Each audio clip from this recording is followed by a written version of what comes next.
પ્રણામ મિત્ર, જ્ઞાન અને ગમ્મતની વાત રજૂ કરી રહ્યા છે મારા પપ્પા શ્રી બટુભાઈ કાકામિયા. જય માતાજી. જય માતા, જય માતા, જય માતા. બેટા, વાત કરવી છે આજે એક પ્રેમી પંખીડા. હા એક સારસ નામના પક્ષી થાય છે. હા સારસ નામના પક્ષી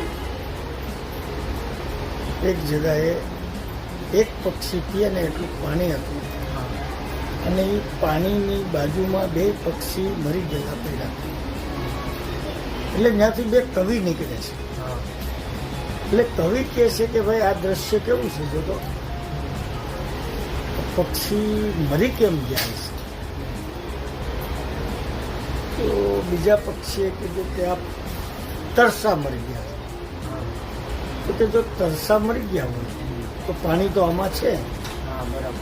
તો બીજા કવિએ એમ કીધું કે ભાઈ આમાં પાણી છે પણ આમાં એક જ પક્ષી પીએ ને હા એટલું છે. તો આને કોઈ શિકારે માર્યા છે, શિકારીએ, કે પછી આ પ્યાસા મરી ગયા છે. તો બીજો કવિ કહે છે કે નહીં, આને કોઈ શિકારીએ નથી માર્યા, પણ આ સારસ નામનું પક્ષી છે ને, હા આ એક પક્ષી પીએ એટલું પાણી છે અને આ બંને અહીંયા મરી ગયા છે. એટલે આ કેમ મર્યા એ કવિ એની કલ્પનાથી કહે છે હા કે પાણી પીવા માટે બે ત્યાં ગયા હા અને પેલા પક્ષીએ કીધું કે ભાઈ તું પી. હા તો ઓયલા પક્ષીએ કીધું તું પી. હા પછી પાછું ઓયલા પક્ષીએ કીધું તું પી. તું પી કરતા કરતા બે માંથી એકેય પીતા નથી અને એનું મૃત્યુ થાય છે, પ્રાણ ત્યાગી દે છે. ઓહ. આ પ્રેમ છે અને કહેવાય પ્રેમ.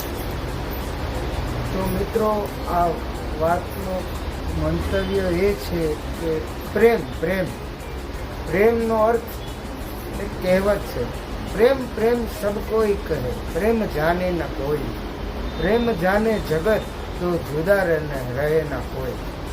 મિત્રો, આ વાત તમને નાનકડી એવી સારી લાગી હોય તો પ્લીઝ ચેનલને લાઈક કરો, શેર કરો, સબસ્ક્રાઈબ કરો. જય માતા. જય માતા.